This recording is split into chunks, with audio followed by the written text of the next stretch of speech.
na maybe na m na command or maybe na m na-ekwu nke mmadụ ekwute mana anyị na-eme meeting kpakọrịta nkata ọnụ ka anyị wee mara ka anyị ga-esi na-eme ka na-emuvu ihe a niile aga m anọrọ na the head nọ n'ime jee to the local government before ana m agbanye voice down to the villages nwesị unu na ọ bụrụkwa otu aka m ga-esi mere gaba na enwere m ụta titi na-eme unu nwesị ka anyị chọba ndị ga na-achịkwa nwe wepụtasị unu niile bụ ndị steeti si unu biko nyere m aka mebe the same thing unu fụrụ unu like unu jubata na this movement mebe ya na steeti mebe ya na local government mebe ya na town mebe ya na village mebe na community. So now all the state leaders are the one that going to control down to village. All the state leaders are the one that are going to create everything down to village. Is it not what we discussed? Is it not what we agreed? Are we doing what we agreed? No.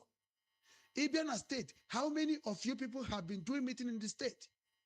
I haven't seen. Sunday, Bonibian maybe meeting a local government before Mujagwa said, no, na local. Ebonyi State was doing something like a very, very well things that is like we created this movement. Had I hoped to one topic in Omen and Abena had discussed na local government. This is what we are here. We talk about in a town, na village, neighbor the teacher. And on a local government, how many of the leader of this movement have been conducted a meeting to the state, to the local government, to the other places? How many times? Meeting I'm talking about otu ahipụta gbanye voice message chọọ ofu topic dị n'omena na-ewepụta onye mara ka esi ekwu bịa kwuo ọ bụrụ na ga-enye 5 minutes talk unu abịa menye 5 minutes talk onye akwụcha additional okwutechara ọnụ ya onye ọzọ kwuo one time ka onye ọbụla ga-ekwu ekwucha onye ọbụla na-egere after that one now mụnwa nwere ike ịgbanye those things na radio a na-ege every time na radio ana onye the structure na-eset now. But as I'm the whole group down to village to hear my voice, to understand that no orunu can put aqua.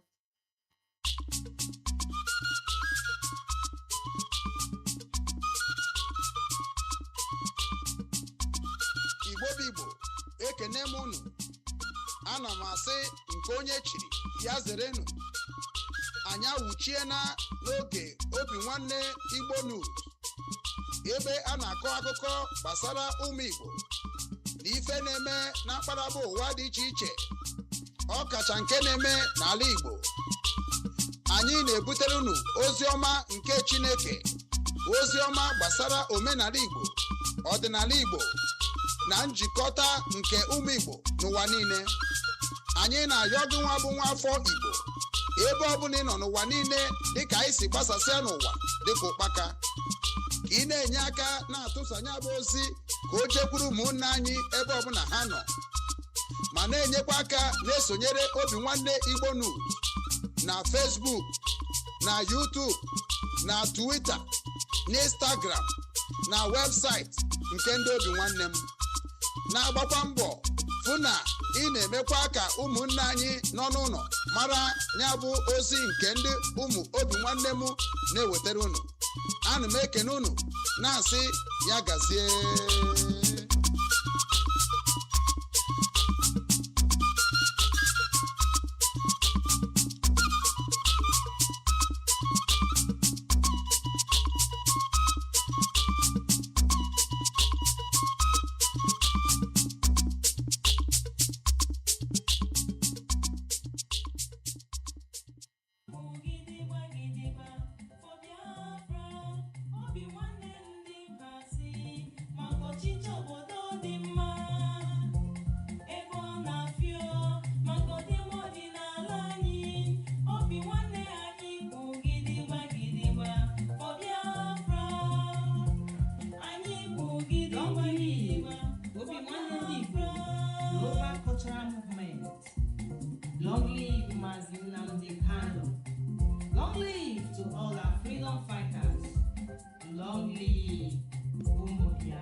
The vision is clear. Obinwannem Global Foundation. Listen.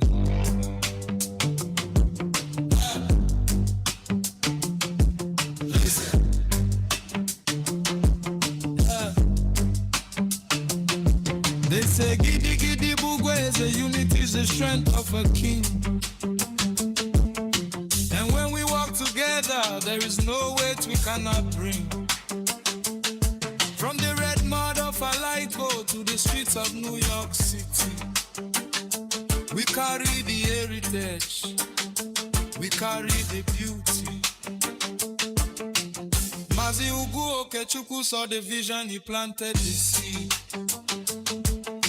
A home for every brother, a friend for every need. Obinwannem, the heart of a brother. Obinwannem, we love one another. Obinwannem, in Igbo home and abroad, hear the call. Together we achieve, we shall never fall. Join the foundation, let the movement grow. Obinwannem, everywhere we go.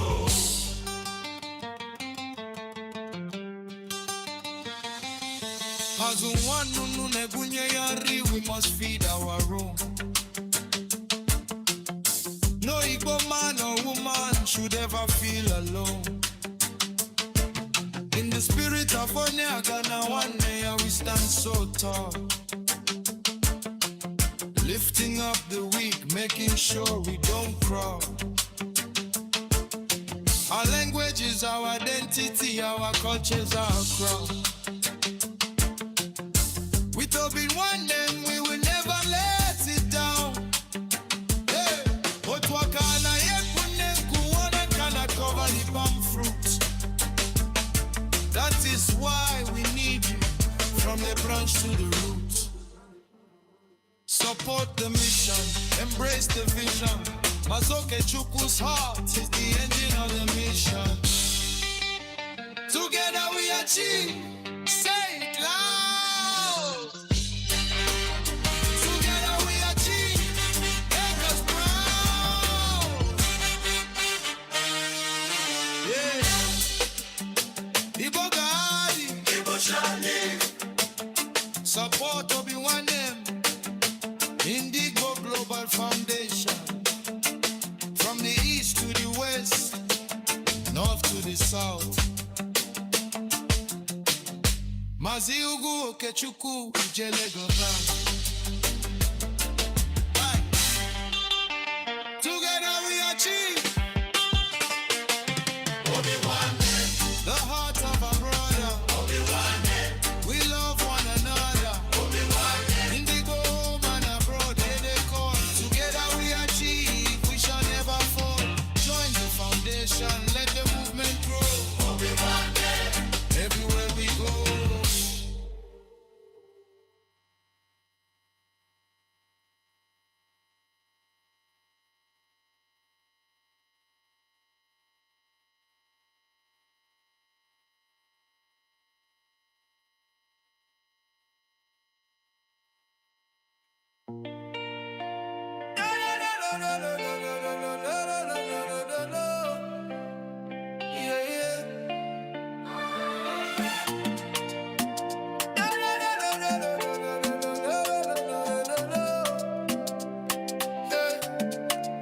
From the streets of Hamburg, across the deep blue sea, a message for the children, for you and for me. Obinwannem is calling, can you hear the sound? The roots of our fathers are being found. We know they forget where we come from. The strength of a lion, the beat of the drum.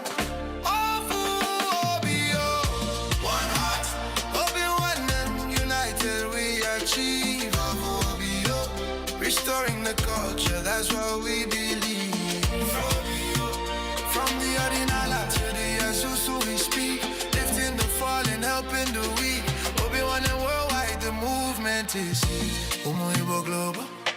Raise your head high, raise your head high. Our Minala will never, ever die, ever die. It's more than a page, it's a spiritual loan. No matter how far in this world you roam, we're bringing back the wisdom, the tradition, the grace, putting the smile back on the Igbo face.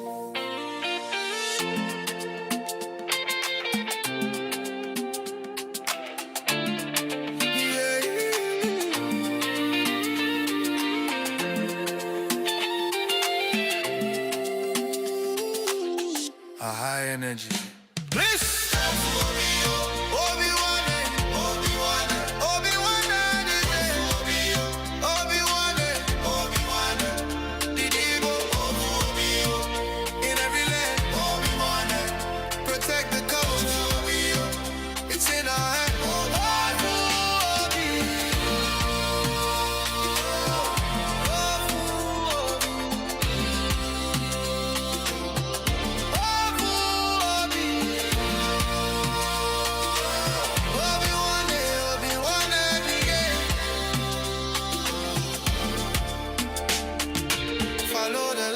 Follow the way, Obinwannem is leading the day. Keep the fire burning, keep the language strong. This is where we all belong. Again, it fades out with a final celebration.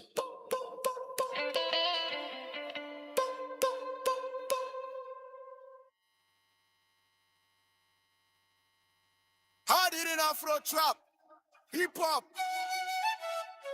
heavy 808 bass. Chabi Shada Igbo Oja flute samples. Open a Mali route. For crack style. Igbo Okechuku. He saw it before it happened. Listen. Onyekwe. Chiekwe. Check it. Yo, they say, giddy giddy bugweze, that's the power of the pack. If we're moving as a unit, there's no turning back. From the red mud or the east, where the ancestors tread, to the cold streets of Hamburg, where the hustle is fed. We carry heritage like gold, diamond crusted in our soul. Mazi Ugo Kechuku took the vision, took control. He planted seeds in the soil while the world was asleep. Now the roots are going global and the promises we keep. Obinwannem. That's the heart of our Obinwannem. We don't forsake one another. From the homeland to the world, can you hear the call? Together we achieve, homie, we shall never fall. Yeah, join the movement, watch the legacy grow. Obinwannem, Obi where we go. Azunwa nunu na gunyari, yo we feed our own. Building empires of silver, but we carved out of stone. Onya jana one ya, that's the code, that's the law. We pick a brother up the moment that we see a flaw. Go. Our language is the crown and the culture is the throne. Through the foundation, the seeds of the future are sown. No more walking in the shadows, no more feeling alone. Obinwannem is the bridge that is bringing us home. Obinwannem, that's the heart of our Obinwannem. We don't forsake one another. From the homeland to the world, can you hear the call? Together we achieve, homie, we shall never fall. Yeah, join the movement, watch the legacy grow. Obinwannem, everywhere we go. Get it right. You can't cover up the sun, you can't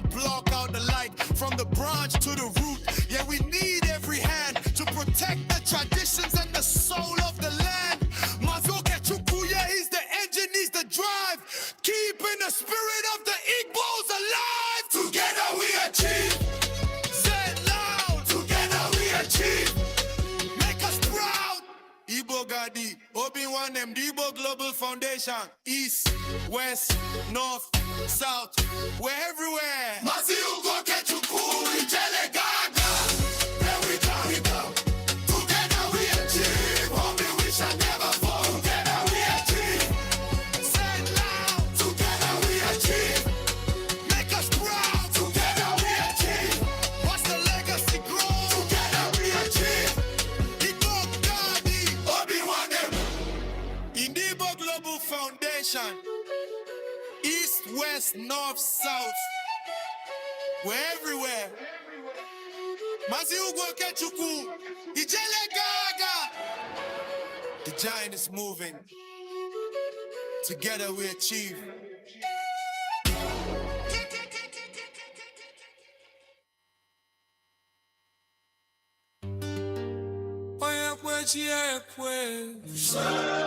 Mazi Ugo Kechukwu. The vision is clear.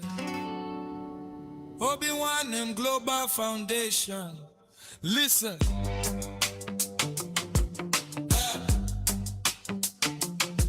Listen.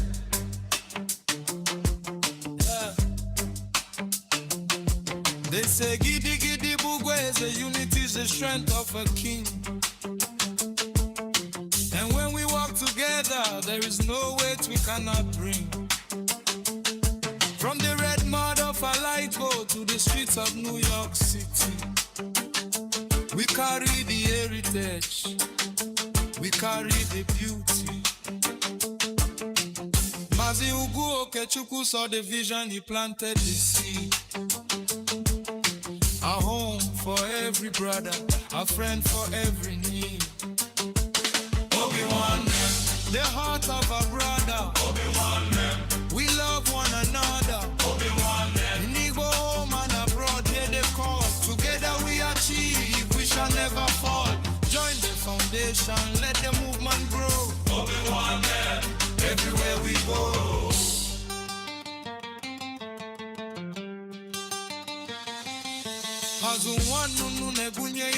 We must feed our own. No Igbo man or woman should ever feel alone. In the spirit of Onyagana, one day we stand so tall, lifting up the weak, making sure we don't crawl. Our language is our identity, our culture is our crown. With Obinwannem, we will never let it down. Hey, Otwakana yekunem kuwana kana cover the palm fruit. That is why we need you, from the branch to the root. Support the mission, embrace the vision. Mazoke Chukwu's heart is the engine of the mission. Together we achieve, say it loud. Together we achieve, make us proud. Yeah. Igbo Gadi, Igbo Shani. Support Obinwannem, IGBO Global Foundation. From the east to the west, north to the south. Mazi Ugo Kechukwu, Ijele Gaga. Together we achieve. Obinwannem, the heart of a brother. Obinwannem, we love one another. Obinwannem, IGBO home and abroad, hear the call. Together we achieve, we shall never fall. Join the foundation, let the movement grow. Obinwannem, everywhere we go.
Igbo bụ Igbo ekenekwa m unu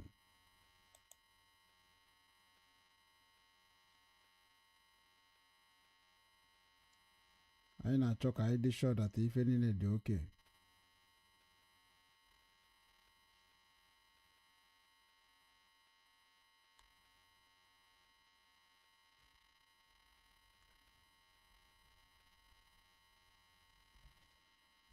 Ejinere Sando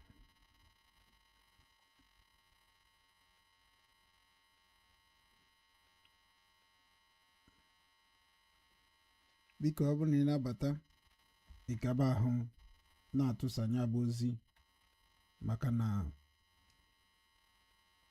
okenye ada nọ n'ụlọ ewu anwụ n'ọgbụrị otu ọ bụla ihe si na wee na-adị a ga-ama ya ga-eme mgbada ka a sụọrọ ya nri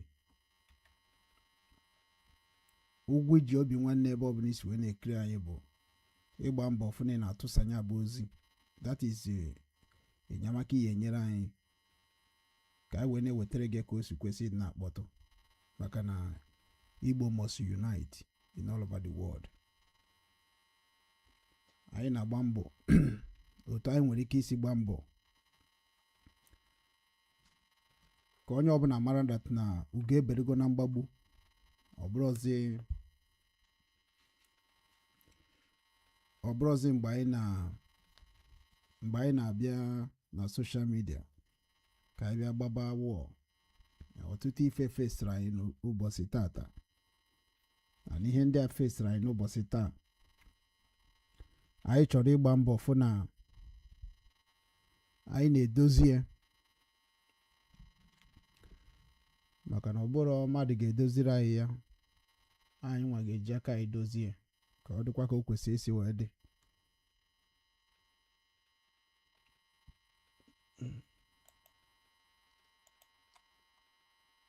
Okay, anyị abatago ya anyị nọ live now only on YouTube. Anyị nọ live only on YouTube, nọrọkwa live na TikTok. These two places ka anyị nọ live, so automatically if anyị ga na-eme bụ gịnị, anyị kwuturu ndị YouTube, anyị kwuturu ndị TikTok. TikTok na amargo ka anyị si eme ya, so anyị buru ụzọ anyị kwugide ruo 1 hour 30 minutes anyị akọtụ na YouTube ka o wee kwe ha nkiri. And TikTok bụ na ejesi agwụ agwụ, so ndị nọ na YouTube application nji wee na stream ya live na YouTube, that application ọ naghị anabata mmadụ. Anyị ka nọ na idozigharị ọnọdụ Obinwannem Foundation worldwide. A lot of things, we are restructuring a lot of things. Anyị na-edozie ka ọ dịkwa mma ọzọ, maka na ihe mmadụ mara eme o kwesịghị ka ike gwụ ya. So n'oge na-adịghị anya anyị ga-anọkwa na platform niile Obinwannem eji agbasa ozi ọma n'ụwa niile. So oge ahụ ruo anyị ga-anọkwa na X, anyị ga-anọkwa na Facebook, anyị ga-anọzi na Instagram, because now our technical manager is trying everything possible ka ife niile dị in professional mode, so that na ozi anyị na-ezi ọ bụgodu na ndị agbara ọhụrụ anụrụ ya, ka ndị na-abịa abịa bụ ụmụ anyị ka ha nụ ya, because Obinwannem believe in truth and honest and transparency, because na ọbaghị uru okenye nọ n'ụlọ ewu anwụ n'ọgbụrị, ọ bụrụ ihe ziri ezi. Abụrụgo m okenye, onye mụgoro nwa abụ okenye ka ọ bụ, ihe mego okenye bụ nwa ahụ na ọ bụ ọsọ na nka, maka na mgbe ị wepụtara onye dịka gị eburugokwa mmadụ, maka onye na-afụ nwa gị na-afụ onwe gị, n'otu a ka ọ dị. So na Obinwannem media platforms ihe dị iche ga na-abịazi, maka na anya nabatago professional peoples otu a nọ kịta sef iwu ejidego m very soon ị ga-afụ ndị Obinwanne ji arụ ọrụ ndị ga na-arụrụ Obinwanne ọrụ both on media and both on charitarian ị ga na-afụ ya and oge na-adịghị anya dịka mụnwa si wee hibe Obinwanne Foundation ihe nji hibe ka m na-enyere ndị be anyị aka na-akụziri fa nkụzi ihe a ga-eji matakwa onye ha bụ onye ka m ji wee kwete na omenala Igbo na ọdịnala Igbo ga-adịrịrị maka na many of our people aghọtara ihe bụ problem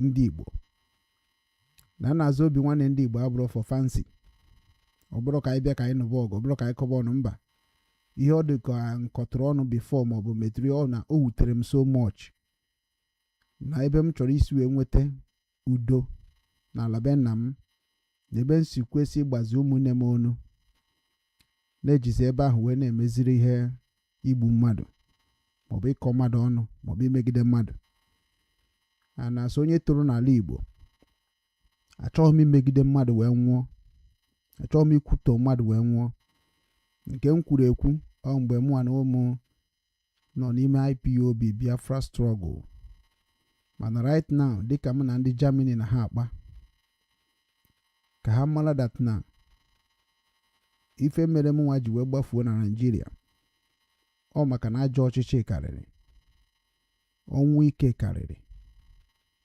maka obodo ọbụla njere ana m eburu my file bunye government of that country because enwere m file m prepare as a former national coordinator of IPOB in South Korea enwere m file and a zonal coordinator of IPOB in Ukraine. I am not going to denounce who I am. Nigeria no fit make IPOB to be a terrorist worldwide. They no fit it. I am a mechanic ke kwurezi anyị mara ndị bụ ndị ala ọtụtụ si na ha nwa bụ ndị bụ IPOB n'isi karịa anyị nwa mana ị gaghị agwa nwata ya wepụ aka n'ọkụ daa ya wee wepụ ọka so na mụ ama mbịazi wezie my own time m kwesị iji na-develop my fatherland na-emekwa n'ife mụnwa kwere na ndị Kanụ nkwa mgbe anyị na-ekwu okwu na redio maka na mma contribute ebe mma contribute ka ala Igbo dị mma and aga m esi through Obinwanne Foundation worldwide wee contribute to my own and aga m esikwa through Obinwanne Limited Liability Company to develop our land. So insecurity na by we are going to also look on that. And I'm a partner na communicate with a lot of foundation and a lot of ndị Igbo ji wee na-aba n'ụwa niile. So ana m agwa unu nwa bụ ndị nọ na YouTube ka unu kaba ahụ na-efoli ha anyị na-eme oge na-adịrị anyị ife ga-adị mma ana ọ bụkwa na gị nwa na nwoge bụ onye nọ na TikTok maybe na ịchọkwara isa iwe na-arụ ọrụ ihe a bụ ọrụ ka ọ dịrị ala Igbo na mma ana m arụ ọrụ based on ka m bịa ka inyere m aka ana m abịa ka mbunata ife m bụ n'isi maka na ọ bụrụ ọsọ very dark man before very dark man apụtago m very dark man atọghọkwa m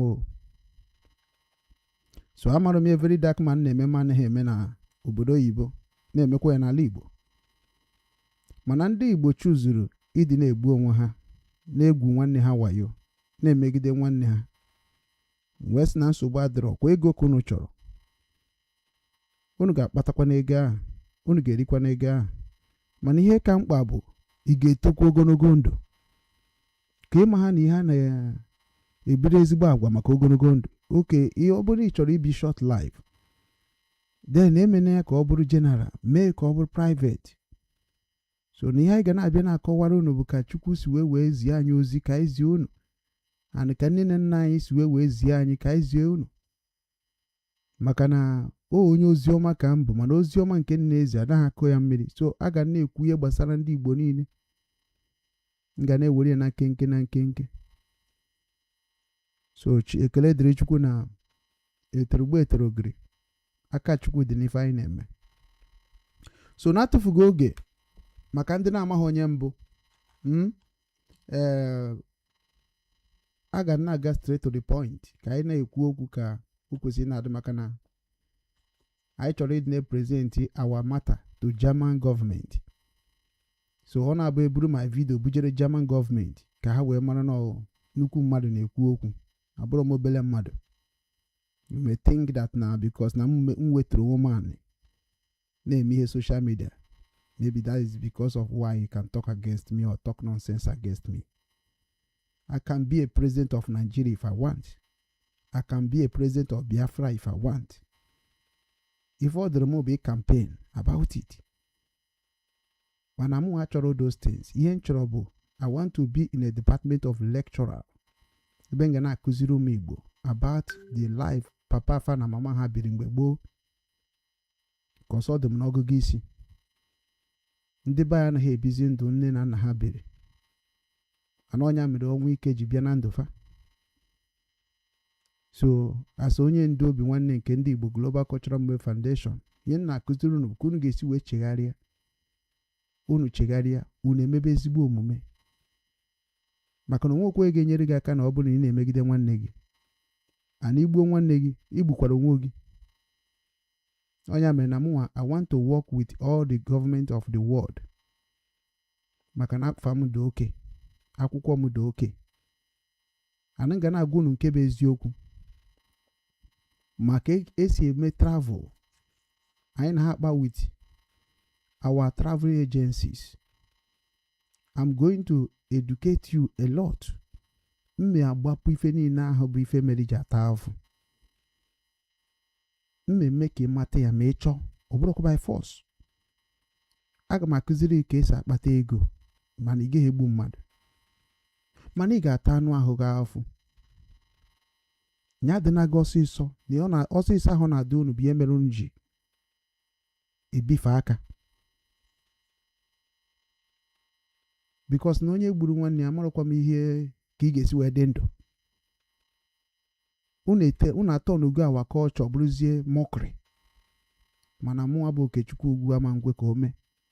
Ọ bụgo na mmadụ na-abụ ma ịtọ na-eso platform Obinwannem na-aghọta ya, ọ ga-aka mma that na 1,000, 7,000 is watching, but they are all empty vessel.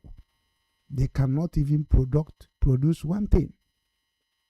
Imagine millions of people watch the Nnamdi Kanu preaching on Radio Biafra. But after they learn the secret of what they can do to help themselves through the Radio Biafra, broadcasting by Mazi Nnamdi Kanu. But today, ha jizi ihe ọjọọ Mazi Nnamdi Kanu na-achọ ka egbuo nya bụ preaching ahụ o mere. Many people hate Nnamdi Kanu because of personality problem with Mazi Nnamdi Kanu and them. They forgot no with the message o sendiri. Onye ọbụla kwesịrị ịtụkwasị obi na ya.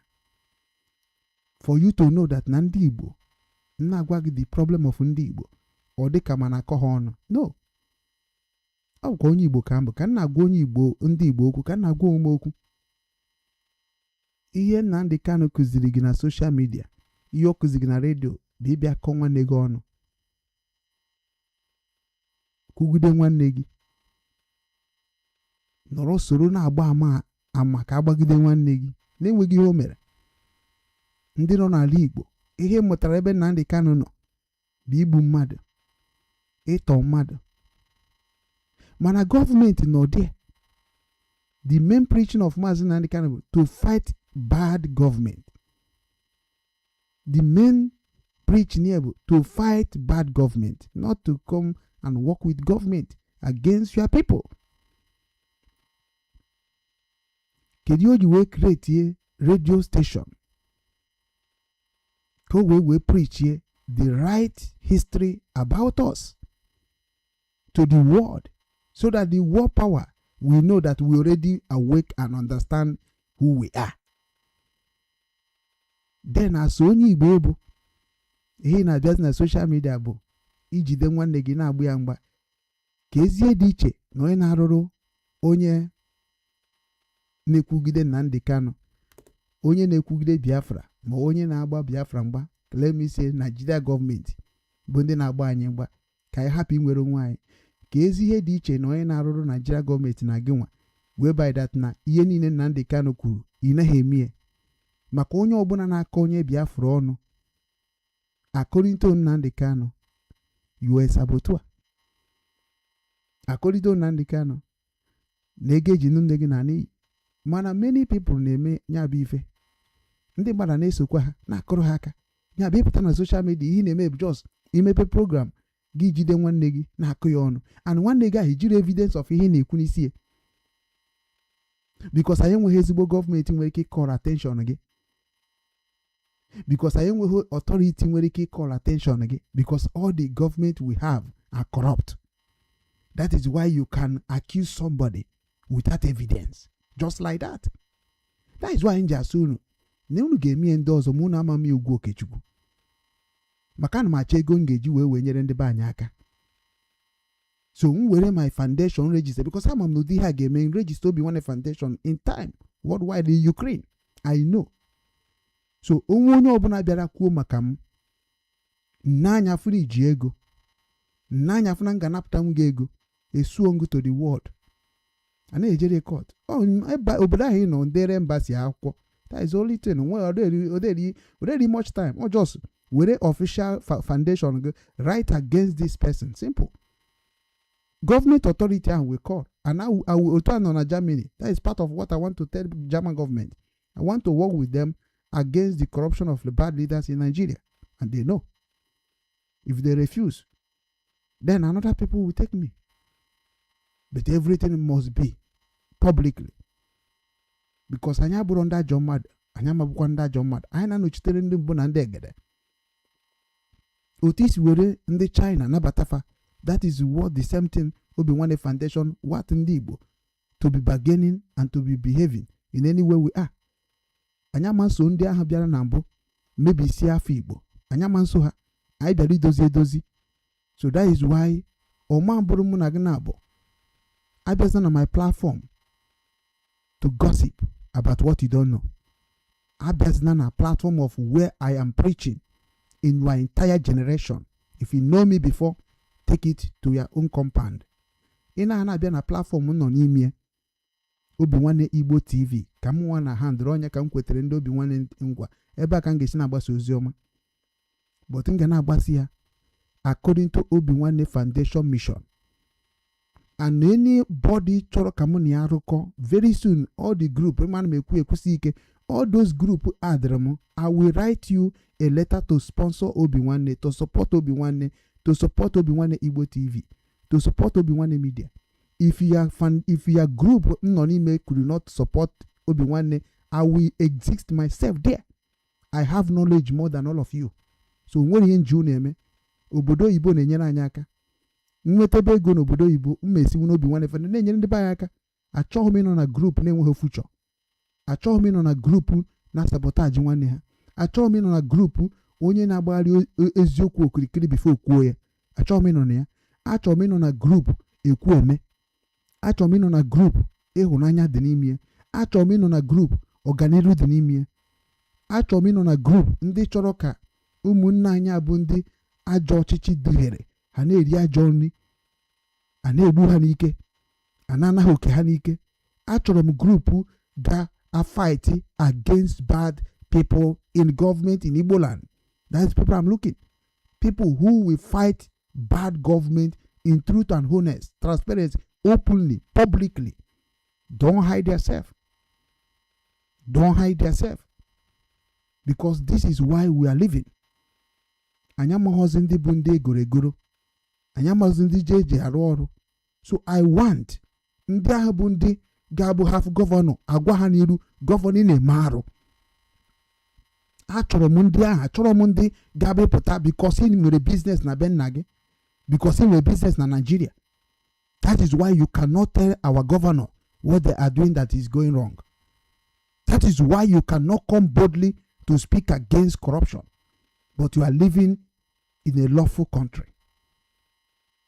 Ọ bụrụ ezigbo ife. So onye ama nji sị echuzugo m ụzọ m ga-aga. Ịchọrọ ịma ka m si eme, ịchọkwara na-eso m, ọ bụ na isogo m ọfụma sote m, ma na ihe na-esoro m bụ ezigbo ife, ma na ihe na-esoro m na okwu na-ekwu dị mma. Follow m na YouTube, follow m na TikTok. Ebe ahụ na YouTube ị ga-enweta m n'Obinwannem Igbo TV type one Obinwannem Igbo TV na YouTube ihe ga-afọ bụ gịnị Obinwannem News maka na Obinwannem News bịa na-achịkọta every department of Obinwannem in the whole world. Anyị nwere Obinwannem Foundation activities, anyị nwere Obinwannem Igbo TV, anyị nwere Obinwannem TV, anyị nwere Obinwannem News, anyị nwekwara Obinwannem Nchekwa Ala Igbo. So we are going to be educating you in all the departments. And a ga-enwe ndị ga na-abịa na-akụziri gị n'ụzọ dị iche iche mana bekee mana English. Ihe nji eji bekee Igbo ekwu nke m maka na agụrụ m akwụkwọ. Ihe akwụkwọ m gụrụ bụ akwụkwọ Igbo. And nke m si na esi m na agụrụ m nke m na mmụọ Chukwu nyere m eke onyinye. So unu agụrụ akwụkwọ were na akwụkwọ ahụ unu gụrụ nyere ụmụnna unu aka. Unu ejizina na-agba m wọ. Unu ejizina na-agba ụmụ Igbo wọ. Anonya ma eji create a foundation. Ka tupu m na-aga n'iru ịga ọfụ ka nkọwatụrụ ni onye mbụ. Ihe nji wee create Obinwannem Foundation bụ na atara m ezigbo afụ na be anyị. Atara m afụ n'aka ndị Igbo. Ndị Igbo mejọrọ m ọfụma. Mana achọghị m iji ihe ọjọọ kwụọ ndị Igbo ụgwọ. Achọghị m iji ihe ọjọọ kwụọ ndị Igbo ụgwọ. Mana achọrọ m ka ndị Igbo continue na-eme arụ n'ụwa n'afọ Igbo. Achọghị m ya. That is my fight. And I will keep fighting in the Igbo until ndị Igbo repent. Because mụ na ndị Igbo amasị ofu ụzọ na-aga. Na-ji ife ha na-eme n'ụwa. Ọ dịrọ possible. Enwere m time fight Yoruba. Enwere m time fight Hausa. Enwere m time fight Britain. Enwere m time fight America. Because those people are not my problem. From my research. My problem bụ ụmụnne m na ụmụnna m. Ọkacha ndị nọ n'ime ụlọ ụka. Ị na-aka ụka mana ụka ị na-aka dị enyere gị aka. Ị ka na-aka ụka. Mana ihe anyị na-aka n'ebe a bụ ụka Igbo. Ụka omenala, ụka ọdịnala. Ka anyị ga-esi na-chetakwa ịkọba ọrụ ugbo. Ịzụba ọkụkọ. Ichekwebe onwe anyị. Ịgwaba onwe anyị eziokwu. Ibibe ndụ nwanne. Irikọba nri ọnụ. Igwukọba egwu ọnụ. Ijekọ ọnụ. Inyere onwe anyị aka. Ebe a ka Obinwannem Foundation nọ. And no nwere ndị enwere category of my own mission. Ọ bụ na ịkpatago ego ibinyere anyị aka. Mana ọ bụ na ịkpatabeghị ego ijoin anyị ka anyị kpakọọ ya ọnụ. Maka na ọ bụ na iweta mana anyị ga-eji emepụta ihe n'ala anyị. Nke ahụ Obinwannem create. Achọrọ m isi through Obinwannem to invest in Igbo land. So nke ahụ afọ Obinwannem dị n'ime ebe a ka m ga-egbu gọvanọ nwụọ na ọ bụ na etinye aka ebe a ka m ga-egbu sinetọ nwụọ ebe a ka m ga-egbu local government chairman nwụọ. It is my birthright. Trump na-eme, Russian president na-eme, German na-eme. Every country na-defend what they have. So onye ma nji agwa unu Obinwannem Foundation abụrụ na-eche ka ọ bụ. So ọ bụ na ị chọrọ ka e protect gị ya property in Igbo land without looking for face, without looking for fake law of Nigeria. When they join here, if we're very dark man, now, we are going to fight our governor bone to bone, blood to blood. But he got better in condition of Obinwannem, because I will make sure that Obinwannem sees all the property of the governors around the globe. No one ha touch yankai. That's why they are saying, "Bia kaisi through omena nodana we dozi alibo." I don't care about people naroko with governor all over the world. I carry them, all of them. Obuni do go civilize. Igamana, you need the hold na your governor biko. Obuni the civilize. You need the hate ojo onye jiego. Only big, you can clear them. Only your team, you can demolish them. It is just come together. And ma ndezi okwu, ndezi omume, ndị ịhụnanya, ya ka na-akpọ. Mana unu si na amambia. Aga m esikwa na be nna m nyere ha ka gbagotebe. Maka enyemaka bụrụ by force. Agaghị m eso gị na-aka akụkọ ihe mmadụ na vision adịrọ dị. So na onye ọbụla bụ onye chọrọ udo n'ala Igbo, onye chọrọ ka akwụsị ihe ọjọọ na-eme n'ala Igbo, ị ga-eme bụ join Obinwannem Foundation. Mana Obinwannem Foundation na-asị gị join ya. Oge na-adịghị anya anyị ga-eme registration online. And also, I get declare our office very soon n'ala Igbo. and I get declare our team workers. Ayaga hatos John Abanye, ma gbara ben na mo so maka bad governors. Ihe abu munnem ha no na governorship. I don't see them like you see them. I see them like my brother or my sister or my father or my mother. So aga ma gbara ho so. Germany people understand what the law is talking about. And hafu an onye obuna dey sincere hanama. I'm always sincere in what I do. And I work with the international community. I will work with Amnesty. I will work with the United Nations. I will work with the Red Cross. I will work with FBI. Aga me gosi unu that na nwanne ikpata ego maọbụ iribe ego ụmụ public money mbọsị ị ga-agbu ya enwe ike na-ajụ ọ bụ obere nwa na-eme ihe. Achọghị m ime ihe public wee sị. Achọghị m ịbịa mee nwanne Okechukwu is savior, this and that. Ọ bụrụ ya, let all of us be the savior of all of us. Enweghị onye ka ibie. Akarom gị karom. We are all human. We are all brothers and sisters. Ihe na-achọ ka na-achọ. Ihe na-achọ ka ị na-achọ. Na ọ bụ na ibu ihe onye na-eme ihe ọma. Ụzọ ị na-aga ka na-aga. Ka ọ dịrị be nna gị maka ị na-achọ. Ka ọ dịrị be nna m maka na-achọ. Ka ụmụ m hapụ ịta afụ ntara ka na-achọ. Ka ụmụ gị hapụ ịta afụ ịtara ka ị na-achọ. Unu nwa bụzi ndị ajọ mmadụ. Anyị adakpu na anyị na-asụrụ chegharịa. Mana ịbụrụ ezigbo mmadụ na-enweta 11 naira. Bịa ka anyị na-atụkọsị ya n'obi nwanne. Wee na-edevelop ọhịa karịrị na be anyị. Government cannot tell us what we will do in our land. Obinwannem.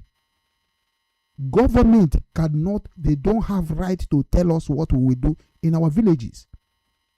Onye ka haja achọ restructuring. Otego Maria now.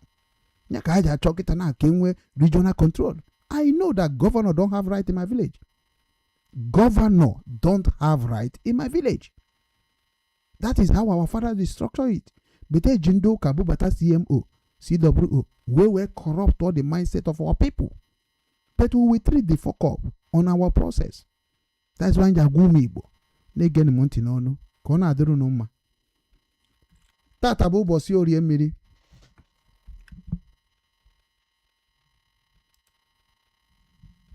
Tatabu Bosi Orie Miri. N'ala Igbo. Ma bụrụkwa ụbọchị anyị ga-enye Chukwu okike abịa ma ekene. Maka na Chukwu bụ onye a na-ekwu okwu ya. Onye nwa bụ ome mgbe o nyere dibịa. Onye bụ ome mgbe o nyere pastọ. Onye bụ ome mgbe o nyere nne na nna. Nne anyị na nna onye ha ịmana Chukwu. Onye aka ya sị ka ọ dịbara Chukwu. Maka na nke a karịa na mmadụ. Enwere ihe ka mmadụ mana anaghị afụ ya anya. Enwere ihe ka mmadụ nke a na-afụ anya bụ nke anaghị eku ume dịka mmadụ si eku ume. Na ihe anyị na-akpọkwu n'eluigwe ka anyị na-akpọkwu n'elu ụwa. Maka na aka nri kwa aka ekpe akwa aka nri. Nna anyị akụzighoro anyị igbu mmadụ. Nna anyị akụzighoro anyị megide mmadụ. Nna anyị akụzighoro anyị igwu mmadụ wayo. Nna anyị akụzighoro izu mmadụ ori. Nna anyị akụzighoro ịtụ asị. Nna anyị akụzighoro ịghọrị nwanne anyị ọ ịghọrị onwe anyị. Nna anyị akụzighoro ya. Nna m akụzighoro m ya. Ana onye ka mụnwa buru wee bịa n'Obinwannem Foundation. Oziọma nke anaghị akụ mmiri. Oziọma na-enye ndụ. Oziọma ga-eme ka ị marụkwa onye bụ na gboo. Maka na ị bịara mmadụ ụwa. Ana onye bịara ụwa nwere ike na-ebe akwa maka ajọ omume gị. Na mgbe ahụ ị bịara ụwa, e nwere onye bịagoro tupu ị bịa. O nwe onye pụrụnụ ịnọchie. Aka anyị ji ekwu maka ọnọchie. Ana m agwa gị na ife ahụ ị na-eme na ndụ na-emegide mmadụ ibe gị, na ọ bụrụ na ị tara afụfụ ya n'ụwa, ị ga-ata ya na mmụọ. Ekwena ka nna gị bụrụ duhie gị. Ekwene ka nne gị duhie gị. Nne gị na-agwa gị nke na-adịrọ mma. Nna gị na-agwa gị nke na-adịrọ mma. Gwakwa ha na ihe ha na-eme adịghị mma. Eche na ugboro na-abụ wee gwafa. Ejina maka na ha bụ nne gị wee gba nkịtị. Nne gị na nna gị na-emegide gị. Ana m agwa gị ya dịka ọ dị na mbụ. gwakwa ha sị ya na ọ bụ na ha kwụsịghị ya imegide fa ana imegide ha ọfọ ka ọ bụ maka na asị na ememewara bụrụ okwu onweghị onye ọ dịrị iche ma nne ma nna nne gị na-emegide gị ma na nne gị na-emegide gị maka na mgbe nne ji emegide nwa mgbe nwa ji ama na nne na-emegide nwa emegide nwa ọ mgbe ịgba ịkatara anya ịmata ihe na maka o nwere ike ọ bụrụ ihe mmebi ka ị na-emebi o ji eti gị ife o nwere ike ọ bụrụ na ị na-emeghite ya so na mgbe ị ga-eji wee ma na nne gị na-emegide gị ọ mgbe ahụ irugoro 18 years to 20 years onye aka ya sị na ọ iruo 20 years wee bido mara ife ị ga-ekwuru onwe gị ị nwezie aka nke onwe gị mana ị nọrọ under 18 years otu ọbụla nne gị esi na na-eme gị nke ọbụla emere gị megidere gị nke tụrụ gị n'ọnụ gbakwuru ikwu nne gị ma ọ gbakwuru ikwu nna gị o omenala Igbo so ana m asị na Igbo abụrụ ndị na-emegide nwanne fa ihe ọbụla ị na-emegodo na mba emechaa bata n'ụlọ enwere ka Igbo si akpa agwa anụ ka Igbo si akpa agwa ka Obinwanne na-akọwa anọ Okechukwu ugwu ji Obinwanne wee na-akọwa na Obinwanne ka anyị chọrọ n'ala Igbo ọganizeshọn niile nọ n'ala Igbo nwee na Obinwanne maka na Obinwanne ka a ga-eji wee dịkwa na mma n'ala Igbo anyị niile nọ na mba dị iche iche na-eri uru afụfụ ndị mmadụ tara wee dozie ebe nafa mana anyị anaghị eche maka idozibe anyị ikwu isi na politishan bụ ihe bụ problem onye bụ politishan anyị niile politishan ọ bụ na ịbụrụ politishan of boyfriend ịbụrụ politishan of girlfriend ọ bụ na ịbụrụ politishan of girlfriend ịbụrụ politishan of husband or wife or ịbụrụ politician of father or mother because all of us are politicians in different angles. That is why we need to politicize our home, ourselves, our business. So that na Chukwu okike abịa ma nke anyị na-ekwusara n'ụbọchị taa bụ ụbọchị orie mmiri n'ala Igbo ka o were orie riotere anyị ife ọma riotere anyị ọganiru riotere anyị dị n'otu na nghọta nke ụmụnne wepụrụ anyị ekworo n'anya ukwu nke anyị ji egbu onwe anyị na soshal midia mee ka ịhụnanya batakwa n'ime ndụ anyị maka na ife anyị na-eme onwe anyị na soshal midia abụrụ agwa ndị Igbo mgbe m batara na soshal midia ọfụ na 2010 ọ bụrụ otu a ka esi wee mara anyị anọ m na soshal midia afọ ebe ndị Edo na ndị Bini na-agba onwe ha mgba bifo na-ama ihe na-emenu osenia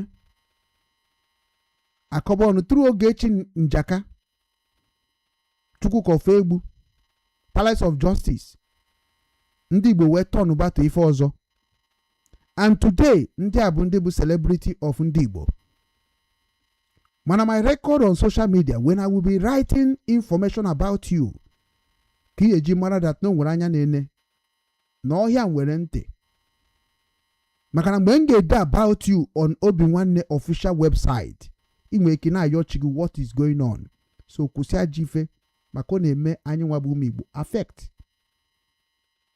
emezina ihe abụrụ omenala Igbo emezina ihe adịghị public mma maka na anyị niile bụrụ ụmụ Igbo ihe ọ bụla imere ebe ajọ ife mere m affect izu ori ọ ga-eme m affect ikwu ihe ọjọọ ọ ga-eme m affect maka nna aga kịta ekwuo na mba onye Igbo echebe maka ndị 419 echebe maka ego ndị bute echebe maka ndị na-ele kidney echebe maka ndị na-emegide nwanne ha echebe maka ndị na-agba nwanne ha mgba so ifugo na imebigo ụzọ m so na I will use official websites of Obinwanne nke Chukwu okike abịa ma nyere m to write about you ị ga na-afụ ya gorosiam that's why I'm employing professionals and lawyers so that you will run away from social media because I promise my father nna m Igbo nwaanyị nkwọ ogbunwu ugwu eze janwu ugwu nwa eze uwe Nsụka akatakwa ikeji ọkwa akarịkpakpa I have promised them I will destroy ndị Igbo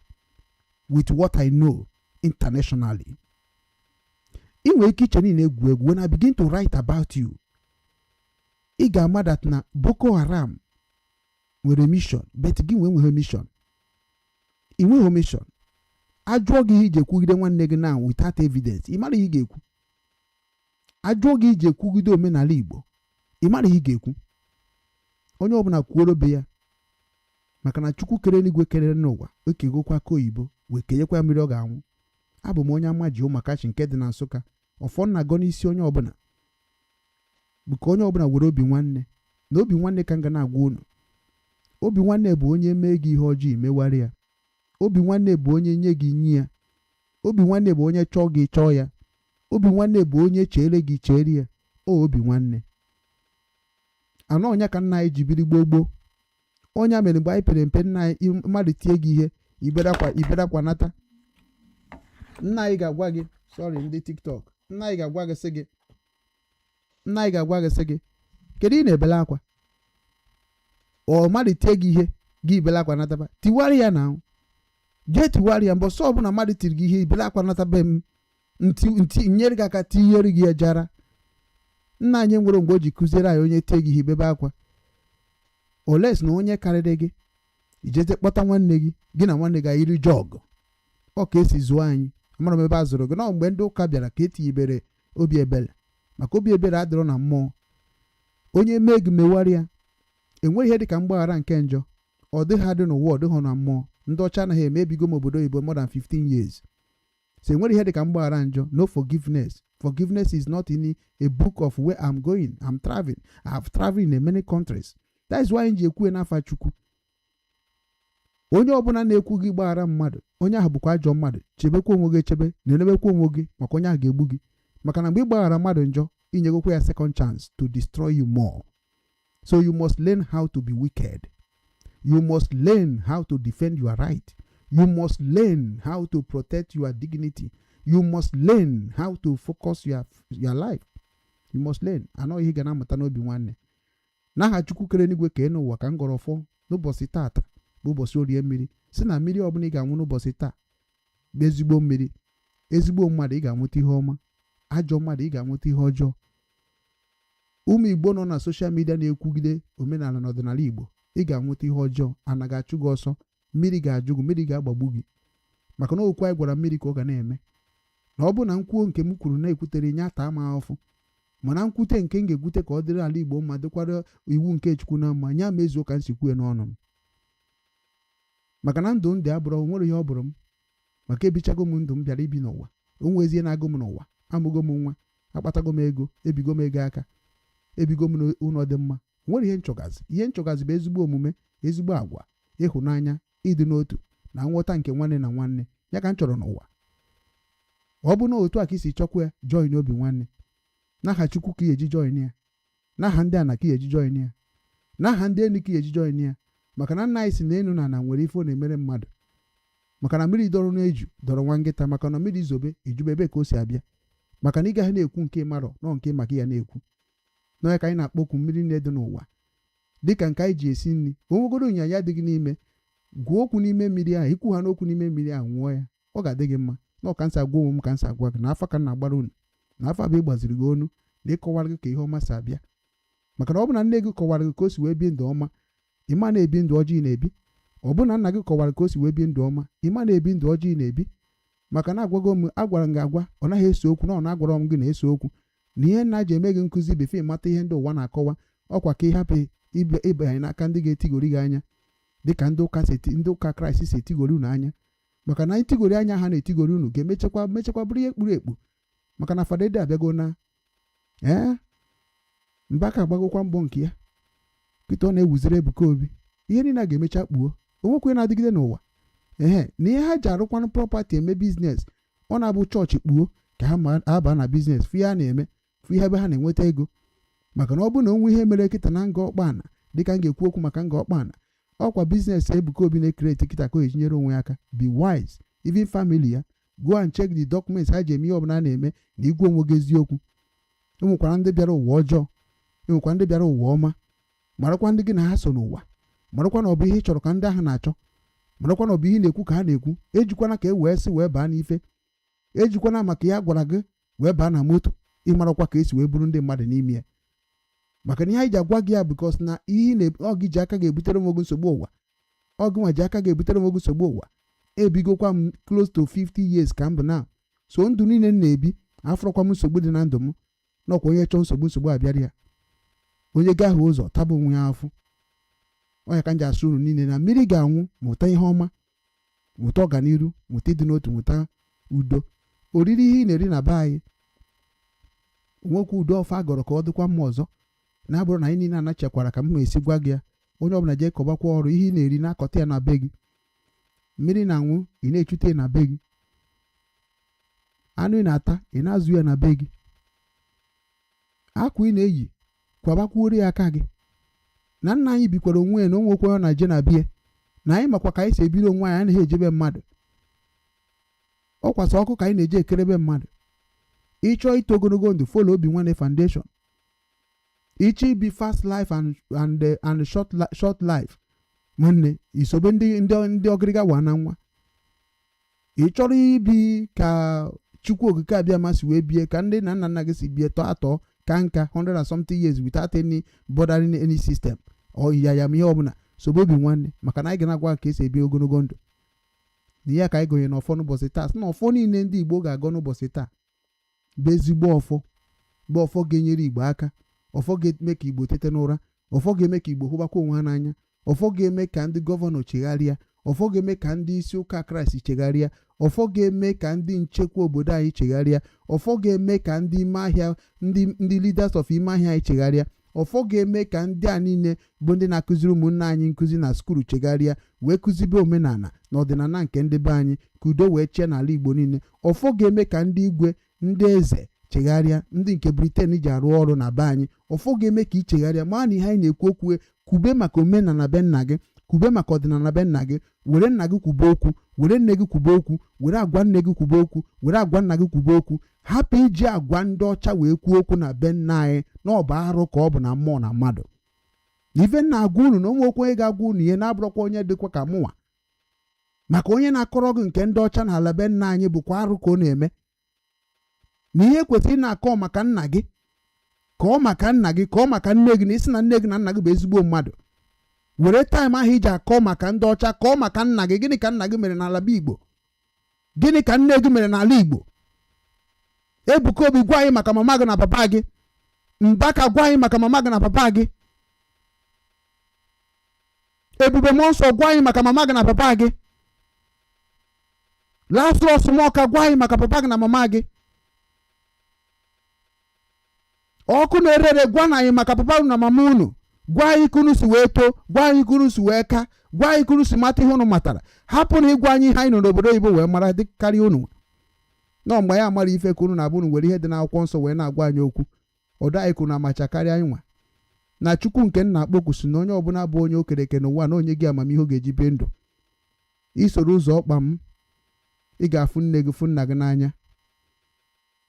Mana mụ ama nkwuru nke nne na nna na onwe nne na nna bebigoro. N'ụzọ achịkwa n'echi nwere ebe o bidoro wee dịba mma, maka na ọ bụ ịdị mma bụ na-ebute ichi, ọ ichi na-ebute ịdị mma.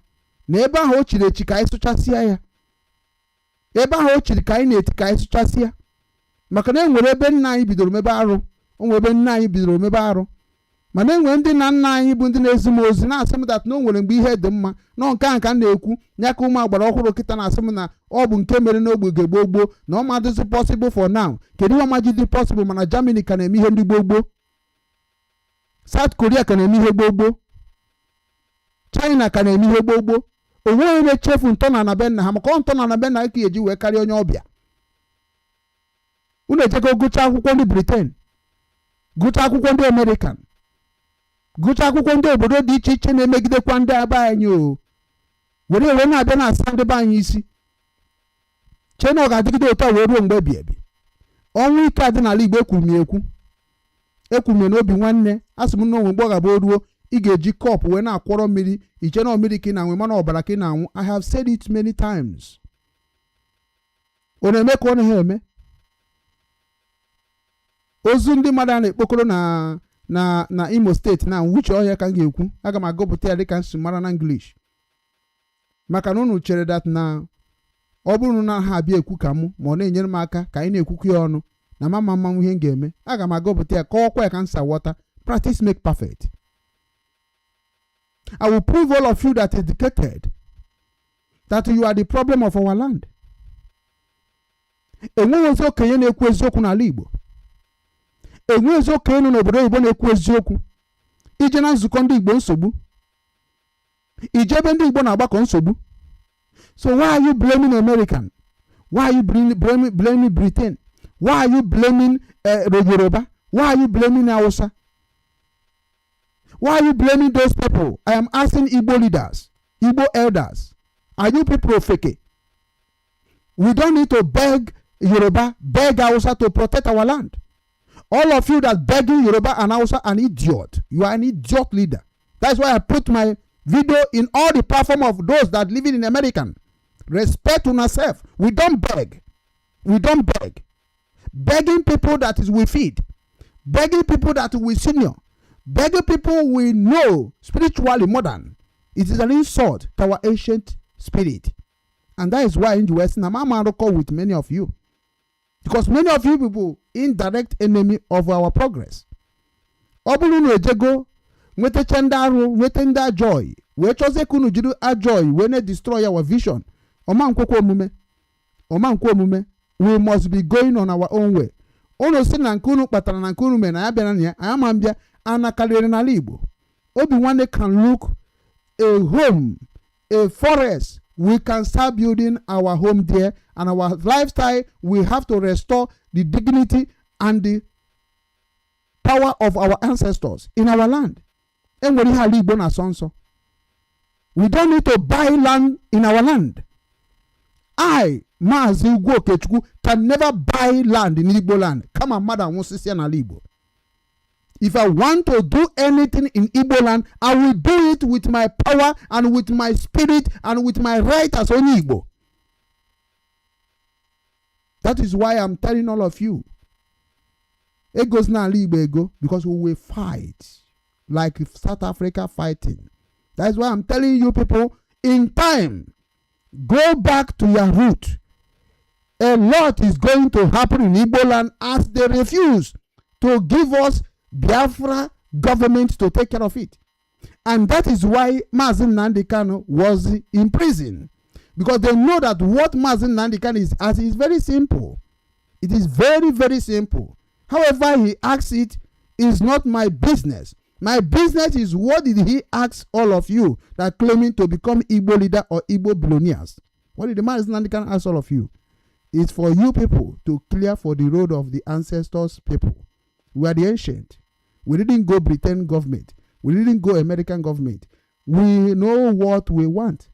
And that is what we want. Our government now we couldn't control. Insecurity we not control. Mbending one na help me. People like us don't to help me. I gonna get straight to your government house. I gonna get straight to your church leader's house. We don't wear masks to defend our territorial. We don't wear masks to defend the truth of the land. All those law must be must be terminated.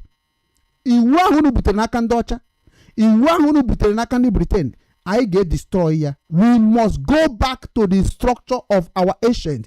Every village in Igbo land, you have to go there. You have to go there because international community will intervene. United Nations will intervene. We don't need to beg the Americans to come and help us for what we know how to do. We are protecting our land before American. We protect ourselves before American. We eat together before American. So open nunu there jere go Oxford amari ihe na-eme n'ala Igbo. Go Cambridge na so pray na agbara Britain. Mgbe obu na amaro ko obodo anyị si we structure. Get out from that place. We don't look your money. We don't look your life. We don't see you as we are doing what we are doing in this life. We don't see you. You can never represent us in any way in the world. We are both of you. It is that is not the time you people pretending that you are educated. Your education now is useless to us. Because you cannot defend the children of the Most High. You can't defend Umubo. You can't defend us because I actually imagine we don't want to do like a Boko Haram. We don't want to do like Boko Haram in our kingdom. Does not mean that you can be doing what you are doing. A lot of security is calling me. A lot of our provoking men is calling me. If I begin to support them, nobody, even America, cannot arrest me in the world. I swear. They know. They are not wise than me. Trump is not more wiser than me in my kingdom. We don't need to beg anybody to come and help us. We have to tell you to get out from our territorial. Because I will not support men that are going to mess up. We are the cleansing. Makena Gwandi Igbo na-eso m na social media. chekukwa mgbe m bido na-ekwu okwu ọma, chekukwa mgbe m na-achọ udo, chekukwa ka m si aga ọfọ, chekukwa ihe m chọrọ, because you cannot win when men come to street.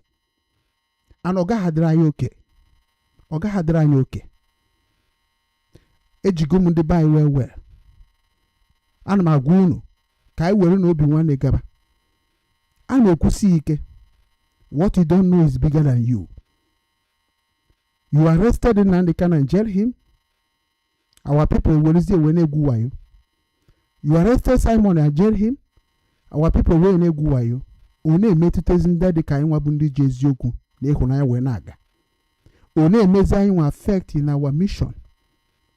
We know everything.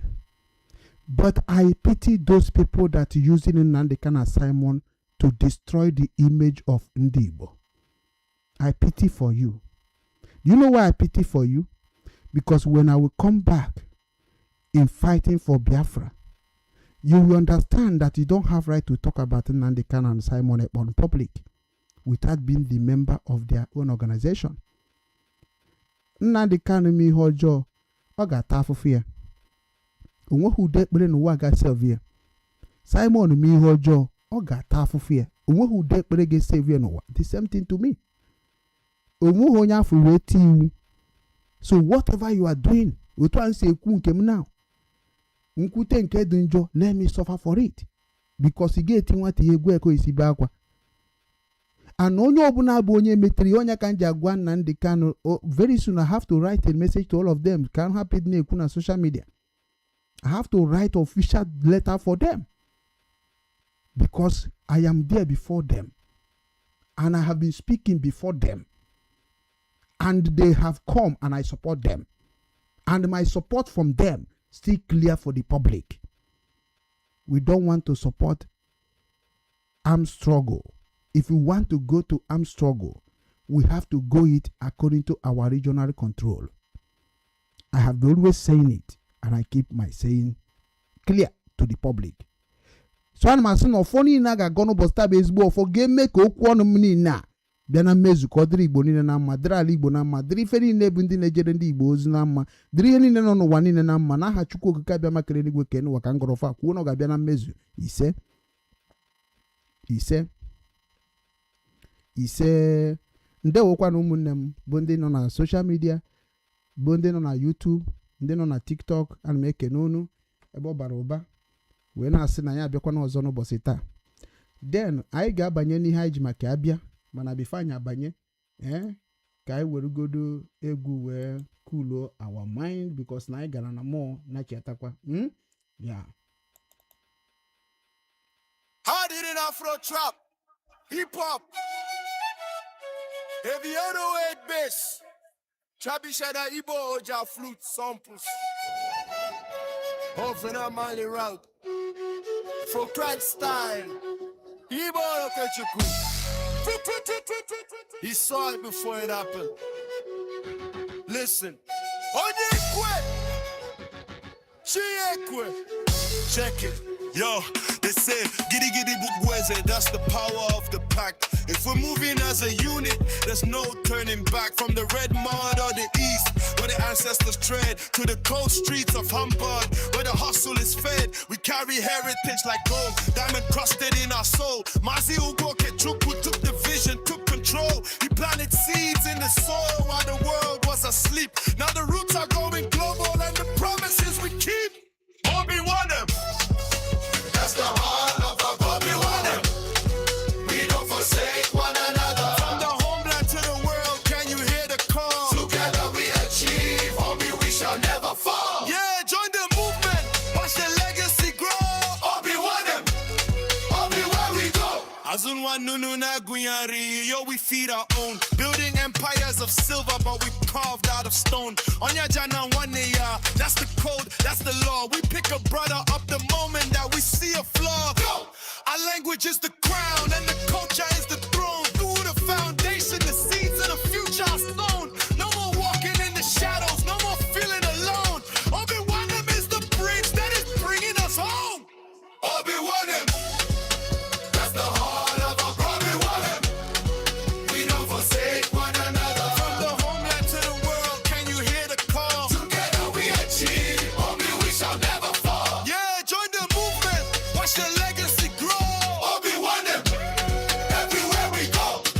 Ukekana Epunenku, get it right. You can't cover up the sun, you can't block out the light. From the branch to the root, yeah, we need every hand to protect the traditions and the soul of the land. Mazoke Chukuya, he's the engine, he's the drive, keeping the spirit of the Igbos alive. Together we achieve. Say it loud. Together we achieve. Make us proud. Igbo Gadi, Obinwannem, the IGBO Global Foundation. East, West, North, South, we're everywhere. Maziugo Kechuku, Ijele Gaga. There we go. Together we achieve. Homie, we shall never fall. Together we achieve. Say it loud. Together we achieve. Make us proud. Together we achieve. Watch the legacy grow. Together we achieve. Igbo Gadi, Obinwannem. In the IGBO Global Foundation. East, West, North, South. We're everywhere. Maziugo Kechuku, Ijele Gaga. The giant is moving. Together we achieve.